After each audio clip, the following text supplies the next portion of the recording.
الحمد لله نحمده ونستعينه ونستغفره ونؤمن به ونتوكل عليه ونعوذ بالله من شرور أنفسنا ومن سيئات أعمالنا من يهده الله فلا مضل له ومن يضلله فلا هادي له وأشهد أن لا إله إلا الله وحده لا شريك له وأشهد أن محمدًا عبده ورسوله أما بعد فأعوذ بالله من الشيطان الرجيم بسم الله الرحمن الرحيم إن الله لا يغفر أن يشرك به ويغفر ما دون ذلك لمن يشاء ومن يشرك بالله فقد ضل ضلالا بعيدا وقال النبي صلى الله عليه وسلم اجتنبوا السبع الموبقات قالوا يا رسول الله وما هن قال الشرك بالله والسحر وقتل النفس التي حرم الله إلا بالحق وأكل الربا وأكل مال اليتيم والتولي يوم الزحف وقذف المحصنات المؤمنات الغافلات رواہ البخاری والمسلم صدق اللہ العظیم۔ میرے انتہائی واجب الاحترام قابل صد احترام بھائیوں، دوستوں اور بزرگوں، میں نے آپ کے سامنے قرآن کریم کی ایک آیت اور نبی اکرم صلی اللہ علیہ وسلم کے ارشادات میں سے ایک حدیث پڑھی ہے۔ جو حدیث میں نے آپ کے سامنے پڑھی یہ صحیح بخاری اور صحیح مسلم دونوں کی روایت ہے۔ حضرت ابو ہریرہ رضی اللہ تعالی عنہ فرماتے ہیں کہ رسول اللہ صلی اللہ علیہ وسلم نے ارشاد فرمایا اجتنبوا السبع الموبقات، 7 ہلاک کر دینے والے گناہوں سے اپنے آپ کو بچاؤ، 7 ہلاک کر دینے والے گناہوں سے اپنے آپ کو بچاؤ۔ قالوا یا رسول اللہ وما ہن، صحابہ کرام نے پوچھا اے اللہ کے رسول وہ 7 ہلاک کر دینے والے گناہ کون سے ہیں؟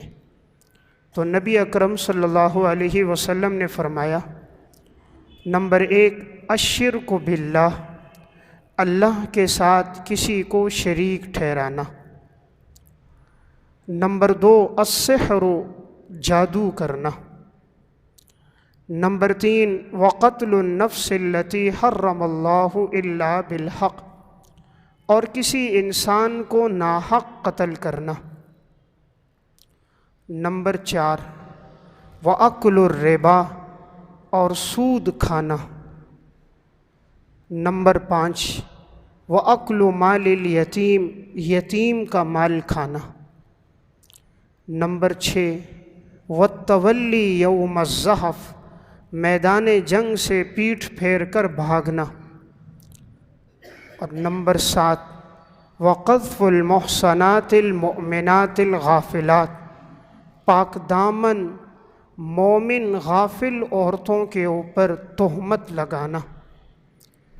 یہ 7 وہ گناہ ہیں کہ نبی اکرم صلی اللہ علیہ وسلم نے امت کے لوگوں کو ان گناہوں سے بچنے کا خاص طور پہ حکم دیا ہے۔ آپ صلی اللہ علیہ وسلم نے فرمایا اجتنبو، اجتنبو امر کا صیغہ ہے، اس کا معنی ہے تم بچو، اپنے آپ کو ان گناہوں سے بچاؤ۔ السبع الموبقات، موبقات یعنی مہلکات، ایسے گناہ جو انسان کو ہلاک کر دینے والے۔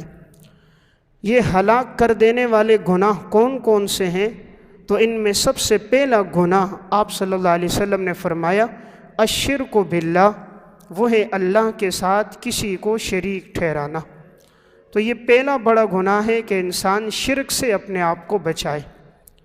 شرک اتنا بڑا گناہ ہے کہ قرآن کریم میں اللہ رب العزت فرماتے ہیں ان اللہ لا یغفر ان یشرک بہ ویغفر ما دون ذلک لمن یشاء، اللہ تبارک و تعالی شرک کو معاف نہیں کرے گا اور اس کے علاوہ جو گناہ ہیں اللہ انہیں معاف کر دے گا۔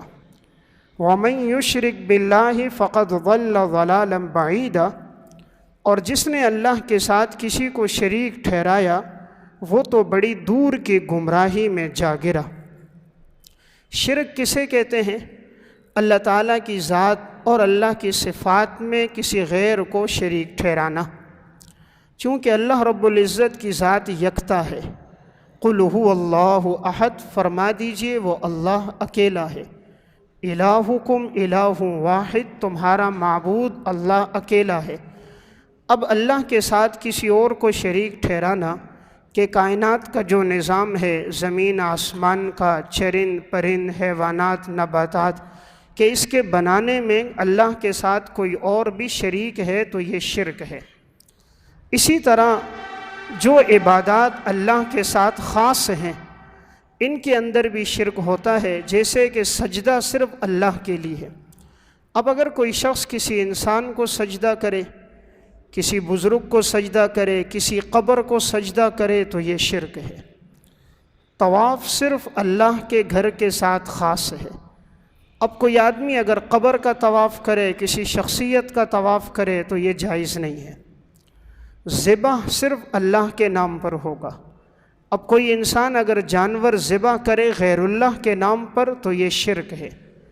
قرآن کریم میں اللہ رب العزت نے فرمایا انما حرم علیکم المیتۃ والدم ولحم الخنزیر وما اہل لغیر اللہ بہ، اللہ تعالیٰ نے حرام قرار دیا ہے مردار کو، حرام قرار دیا ہے اللہ تعالیٰ نے خنزیر کے گوشت کو، خون کو، اور وہ جس پہ غیر اللہ کا نام لیا جائے۔ تو غیر اللہ کے نام پر جب کوئی جانور ذبح کر دیا جاتا ہے تو وہ حرام ہو جاتا ہے۔ اس لیے انسان جب جانور ذبح کرے گا تو اللہ کے نام پر، تو نظر و نیاز جب بھی ہو تو وہ ذبح جانور اللہ کے نام پر ہو۔ البتہ ایصال ثواب انسان آگے کر سکتا ہے، جس کو چاہے ایصال ثواب کرے۔ نفع دینا، نقصان دینا، مشکل کو ہٹا دینا، اولاد دینا، یہ صرف اللہ کی صفت ہے۔ یہب لمن یشاء اناثا ویہب لمن یشاء الذکور او یزوجہم ذکرانا واناثا ویجعل من یشاء عقیما، اللہ جسے چاہتا ہے بیٹیاں دیتا ہے، جسے چاہتا ہے بیٹے دیتا ہے، جسے چاہتا ہے بیٹے اور بیٹیاں دونوں دیتا ہے، اور جسے چاہتا ہے بانجھ رکھتا ہے، کچھ بھی نہیں دیتا۔ اولاد دینا میرے اللہ کا امر ہے۔ اللہ تعالیٰ اگر کسی انسان کو نقصان پہنچانا چاہے، ساری دنیا کے سارے انسان مل جائیں اسے نفع نہیں دے سکتے، اور اگر اللہ کسی کو نفع پہنچانا چاہے، ساری کائنات کے سارے انسان مل جائیں اسے نقصان نہیں پہنچا سکتے۔ وَعْلَمْ أَنَّ الْأُمَّةَ لَوِ اجْتَمَعَتْ عَلَىٰ أَن يَنْفَعُوكَ بِشَيْءٍ لَمْ يَنْفَعُوكَ بِشَيْءٍ إِلَّا مَا قَدْ كَتَبَ اللَّهُ لَكَ وَعْلَمْ أَنَّ الْأُمَّةَ لَوِ اجْتَمَعَتْ عَلَىٰ أَن يَضُرُّوكَ بِشَيْءٍ لَمْ يَضُرُّوكَ بِشَيْءٍ إِلَّا مَا قَدْ كَتَبَ اللَّهُ عَلَيْكَ، ساری امت جمع ہو جائے تمہیں نفع پہنچانا چاہے نہیں پہنچا سکتی جب تک تیرے اللہ کا حکم نہ ہو۔ ساری امت جمع ہو جائے تمہیں نقصان پہنچانا چاہے نہیں پہنچا سکتی جب تک تیرے اللہ کا حکم نہ ہو۔ تو آپ صلی اللہ علیہ وسلم نے جو ہمیں حکم دیا، فرمایا اجتنبوا السبع الموبقات، 7 ہلاک کر دینے والے گناہوں سے اپنے آپ کو بچاؤ۔ تو ان میں پہلا گناہ کیا ہے؟ الشرک باللہ، اللہ کے ساتھ کسی کو شریک ٹھہرانا۔ تو میں بات عرض کر رہا تھا کائنات میں جو کچھ ہے وہ اللہ کے حکم سے ہے، اس لیے اگر کوئی اللہ کی ذات میں، اللہ کی صفات میں کسی غیر کو شریک کرتا ہے تو یہ شرک ہے۔ مشکل کشا صرف اللہ کی ذات ہے، حاجت روا صرف اللہ کی ذات ہے، غیب کا علم صرف اللہ کے پاس ہے۔ قُلْ لَا يَعْلَمُ مَنْ فِي السَّمَاوَاتِ وَالْأَرْضِ الْغَيْبَ إِلَّا اللَّهُ، زمین اور آسمان کا غیب کا علم کوئی نہیں جانتا سوائے تیرے اللہ کے۔ ان اللہ عنده علم الساعة وینزل الغیث ویعلم ما فی الارحام وما تدری نفس ماذا تکسب غدا وما تدری نفس بأی ارض تموت ان اللہ علیم خبیر۔ اللہ ہی جانتا ہے صرف کہ قیامت کب قائم ہوگی۔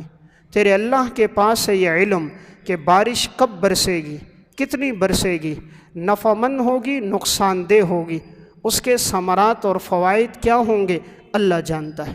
ماں کے پیٹ میں کیا ہے جب وہ نطفے کی صورت میں ہے اللہ تب بھی جانتا ہے۔ وہ مذکر ہوگا یا مؤنث، وہ نیک بخت ہوگا یا بدبخت، اس کی عمر کتنی ہوگی، اس کا رزق کیسا ہوگا، اس کا کاروبار کیسا ہوگا، اولاد کتنی ہوگی، یہ علم صرف اللہ کے پاس ہے۔ قیامت کب قائم ہوگی صرف اللہ کے پاس اس کا علم ہے۔ تو آپ صلی اللہ علیہ وسلم نے جو فرمایا کہ اجتنبوا السبع الموبقات، 7 ہلاک کر دینے والے گناہوں سے اپنے آپ کو بچاؤ، تو ان میں پہلا گناہ ہے الشرک باللہ، اللہ کے ساتھ کسی کو شریک ٹھہرانا۔ اس لیے انسان اس گناہ سے اپنے آپ کو بچائے۔ دوسرا گناہ کون سا ہے؟ آپ صلی اللہ علیہ وسلم نے فرمایا والسحر، کسی پر جادو کرنا۔ جادو کرنا اتنا بڑا گناہ ہے، اتنا بڑا گناہ ہے کہ قرآن کریم میں جب لوگوں نے یہ کہا کہ سلیمان علیہ السلام جادوگر تھے، تو اللہ رب العزت نے سورہ بقرہ میں فرمایا وما کفر سلیمان ولکن الشیاطین کفروا یعلمون الناس السحر وما انزل علی الملکین ببابل ہاروت وماروت وما یعلمان من احد۔ اللہ تعالیٰ نے قرآن میں فرمایا کہ سلیمان علیہ السلام نے کفر نہیں کیا، شیاطین نے کفر کیا کہ وہ لوگوں کو جادو سکھاتے تھے۔ اللہ نے ہاروت اور ماروت ان دونوں فرشتوں کو اتارا، وہ لوگوں کو جادو سکھاتے اور بتاتے تھے کہ تم اپنے آپ کو کفر سے بچاؤ، انما نحن فتنۃ فلا تکفر، ہم آزمائش کے لیے آئے ہیں، تم کفر نہ کرنا۔ یعنی قرآن میں اللہ رب العزت نے فرمایا وما کفر سلیمان، سلیمان علیہ السلام نے کفر نہیں کیا، یعنی گویا جادو کرنا کفر ہے اور ہمارا پیغمبر کافر نہیں ہے۔ تو اللہ نے جادو کو قرآن میں کفر سے تعبیر کیا۔ جب حضرت سلیمان علیہ السلام پر یہودیوں نے یہ الزام لگایا کہ ان کی جو سلطنت تھی انسانوں پر، جنات پر، ہواؤں پر، یہ جادو کے زور پر تھی اور وہ لوگوں کو نقصان پہنچاتے، تو اللہ تعالیٰ نے 2 فرشتوں کو اتارا، وہ لوگوں کو سکھاتے تھے لیکن بتاتے تھے انما نحن فتنۃ فلا تکفر، ہم آزمائش کے لیے آئے ہیں، تم کفر نہ کرنا۔ یعنی جادو سیکھ کر کسی کو نقصان نہ پہنچانا، یہ ایسا ہے گویا کہ تم نے کفر کر دیا۔ اس سے معلوم ہوتا ہے کہ جادو کتنا بڑا گناہ ہے کہ قرآن اس کو کفر سے تعبیر کرتا ہے۔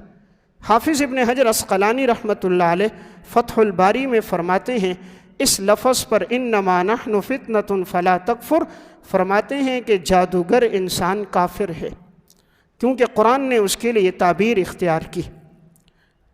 امام ابن قدامہ رحمۃ اللہ علیہ متوفہ 620 ہجری اپنی کتاب المغنی میں ذکر فرماتے ہیں کہ اگر کوئی انسان دوسرے پہ جادو کر دیتا ہے تو اس فعل کی وجہ سے وہ انسان ایمان سے نکل جاتا ہے۔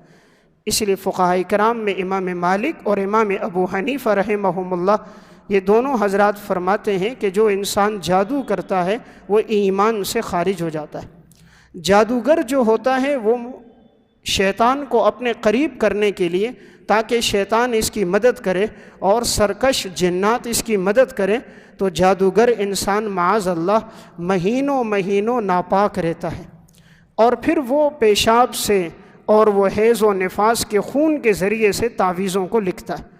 قرآن کریم کو معاذ اللہ الٹا کر کے لکھا جاتا ہے، قرآن کریم اور قرآن کے اوراق کو اپنے پاؤں کے ساتھ باندھا جاتا ہے، بیت الخلاء میں ڈال کے معاذ اللہ بولو براز کیا جاتا ہے، تو اس سے شیطان اور سرکش جنات قریب ہو جاتے ہیں، اور پھر جیسے انسان انہیں بولتا ہے شیطان اسی طرح کرتا ہے۔ اس لیے جادو ایک بہت بڑا گناہ ہے۔ حضرت عمر رضی اللہ تعالیٰ عنہ نے اپنی وفات سے 1 سال قبل یہ حکم دیا تھا، سنن ابی داؤد میں، مسند احمد میں، سنن شافعی میں روایت ہے، فرمایا اقتلوا کل ساحر و ساحرۃ، کہ قتل کر دو ہر جادو کرنے والے مرد کو اور ہر جادو کرنے والی عورت کو، کہ جو لوگوں میں فتنہ پھیلا رہے ہیں انہیں قتل کر دو۔ معلوم ہوا یہ بہت بڑا گناہ ہے۔ آج بعض نادان اپنے نفع کے لیے دوسروں پہ جادو کرا دیتے ہیں، اپنے مالی منفعت کی خاطر دوسروں کو نقصان پہنچاتے ہیں، میاں بیوی میں تفریق کرواتے ہیں، کسی کا کاروبار بند کروا دیتے ہیں، کسی کی اولاد کی بندش کروا دیتے ہیں۔ اگر ایسا فعل کسی انسان نے کیا ہے اپنے قصد اور ارادے کے ساتھ تو ایسا آدمی کروانے والا جو شخص ہوگا اور جو جادو کرنے والا شخص ہے اس کے لیے شریعت میں بڑی سخت وعیدیں آئیں۔ جناب رسول اللہ صلی اللہ علیہ وسلم نے ارشاد فرمایا، من اتا کاہنا او عرافا فصدقه بما یقول فقد کفر بما انزل علی محمد۔ آپ نے فرمایا جو کسی کاہن کے پاس گیا، کاہن کہتے ہیں جو مستقبل کی خبریں بتائے، کسی نجومی کے پاس گیا اور اس نے اس کی بات کی تصدیق کر دی، فقد کفر بما انزل علی محمد، تو گویا محمد پر جو کچھ نازل ہوا ہے اس نے اس کا کفر کر دیا۔ تو آپ صلی اللہ علیہ وسلم نے کاہن کے پاس جانے کو کفر سے تعبیر کیا ہے۔ اندازہ کیا جا سکتا ہے کہ یہ کتنا بڑا گناہ ہے۔ رسول اللہ صلی اللہ علیہ وسلم نے فرمایا، من اتا عرافا فسألہ، جو کسی کاہن کے پاس گیا اور اس سے پوچھا اور پھر اس کی بات کی تصدیق اس نے کی، لم يقبل منہ صلاۃ 40 لیلۃ، 40 دن اس کی نماز قبول نہیں ہوگی۔ اس سے معلوم ہو جاتا ہے کہ یہ کتنا بڑا گناہ ہے۔ تو غیب کا علم صرف اللہ کے پاس ہے، کوئی نہیں بتا سکتا کل کیا ہونے والا ہے۔ آج یہ جو دیکھا جاتا ہے کہ انگلیوں کی لکیریں دیکھ کر، ہتھیلی کی لکیریں دیکھ کر بتانا کل یہ ہوگا، فلاں دن یہ ہوگا، یہ نفع یہ نقصان ہوگا، یا ستاروں کو دیکھ کر بردا دینا، فال نکال دینا، یہ سب علم صرف اللہ کے پاس ہے۔ سورہ لقمان کی آخری آیت ہے، صرف اللہ ہی جانتا ہے کل کیا ہوگا۔ آج رسالوں میں لکھا ہوتا ہے کل کیا ہوگا، یہ ہفتہ کیسے گزرے گا یہ صرف میرے اللہ کو پتہ ہے۔ یہ کسی کو نہیں پتہ یہ ہفتہ کیسے گزرے گا، یہ آنے والا دن کیسے گزرے گا۔ انسان کے پاس غیب کا کوئی علم نہیں، غیب کا علم اللہ نے اپنے علاوہ کسی کو نہیں دیا۔ تو میں بات عرض کر رہا تھا کہ جناب رسول اللہ صلی اللہ علیہ وسلم نے فرمایا، اجتنبوا السبع الموبقات، 7 گناہوں سے بچو۔ اس میں نمبر 1 الشرک باللہ، اللہ کے ساتھ شریک ٹھہرانا۔ نمبر 2 والسحر، جادو کرنا۔ نمبر 3 وقتل النفس التي حرم اللہ الا بالحق، کسی انسان کو ناحق قتل کرنا، حق کے ساتھ قتل کرنا۔ یہ 3 صورتوں میں ہے کہ اگر ایک آدمی کسی کو قتل کرتا ہے تو شریعت میں قصاص ہے، لیکن یہ قصاص حاکم وقت لے گا، انسان خود قانون کو اپنے ہاتھ میں لے کر خود بدلہ نہیں لے سکتا۔ یا نمبر 2 کوئی شادی شدہ زنا کر دے، 4 گواہوں کے ذریعے سے ثابت ہو جائے تو قاضی وقت کے ذریعے اسے رجم کیا جائے گا، یہ نمبر 2۔ یا نمبر 3 کوئی انسان مرتد ہو جائے، معاذ اللہ دین چھوڑ کر دوبارہ کفر اختیار کرے، 3 دن مہلت ہوتی ہے، ایمان لے آئے فبہا، ورنہ قاضی وقت کے حکم سے قتل ہے۔ ان 3 صورتوں کے علاوہ کسی مسلمان کا قتل جائز نہیں ہے۔ اور یہ اتنا بڑا گناہ ہے کہ قرآن کریم میں اللہ رب العزت فرماتے ہیں، وَمَن يَقْتُلْ مُؤْمِنًا مُتَعَمِّدًا فَجَزَاؤُهُ جَهَنَّمُ خَالِدًا فِيهَا، جو کسی مسلمان کو قتل کرے گا ناحق طور پر اس کا ٹھکانہ تو جہنم ہے۔ وَغَضِبَ اللَّهُ عَلَيْهِ، اللہ کا اس پر غضب ہے، وَلَعْنَهُ، اور اللہ کی اس پر لعنت ہے، اور اللہ نے اس کے لیے دردناک عذاب تیار کیا۔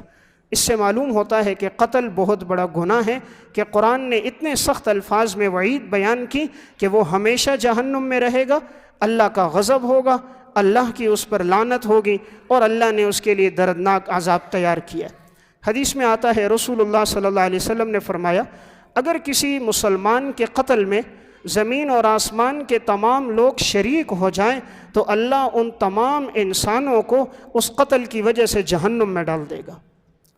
اس سے معلوم ہوتا ہے یہ کتنا بڑا گناہ ہے کہ ایک مسلمان کے قتل کی وجہ سے اگر زمین اور آسمان کے تمام لوگ بالفرض اس میں شریک ہیں، اللہ ناحق قتل میں سب کو جہنم میں ڈالے گا۔ صرف مسلمان ہی نہیں، جناب رسول اللہ صلی اللہ علیہ وسلم نے ذمی کے بھی حقوق بیان کیے۔ ذمی کہا جاتا ہے جو ہمارے مسلمان ممالک میں غیر مسلم رہتے ہیں اور ہمارے مملکت کے قوانین کا احترام کرتے ہیں، مسلمانوں کی جان مال کی حفاظت کرتے ہیں، انہیں نقصان نہیں پہنچاتے، ملکی قوانین کی پاسداری کرتے ہیں، ان کا خون بھی اسی طرح قابل احترام ہے جس طرح مسلمان کا خون ہے۔ رسول اللہ صلی اللہ علیہ وسلم نے فرمایا وَمَنْ قَتَلَ مُعَاهَدًا لَمْ يَرِحْ رَائِحَةَ الْجَنَّةِ، جس نے کسی معاہد کو قتل کیا وہ جنت کی خوشبو بھی نہیں پائے گا۔ معاہد یعنی غیر مسلم، لیکن مسلمان ملک میں رہ رہا ہے اور مسلمانوں کے قوانین کی پاسداری کرتا ہے، کسی کو نقصان نہیں پہنچاتا، اس غیر مسلم کو بھی جو قتل کرے گا تو رسول اللہ صلی اللہ علیہ وسلم نے فرمایا وہ جنت کی خوشبو بھی نہیں پائے گا۔ اور حدیث میں آتا ہے جنت کی خوشبو اتنی دور تک جاتی ہے کہ 40 سال کی مسافت پر جنت کی خوشبو محسوس ہوگی۔ معلوم ہوا کہ قتل کرنا بہت بڑا گناہ ہے۔ تو تیسرا گناہ جس سے آپ نے منع فرمایا کہ تمہیں تباہ کر دے گا وہ ہے کسی انسان کا قتل۔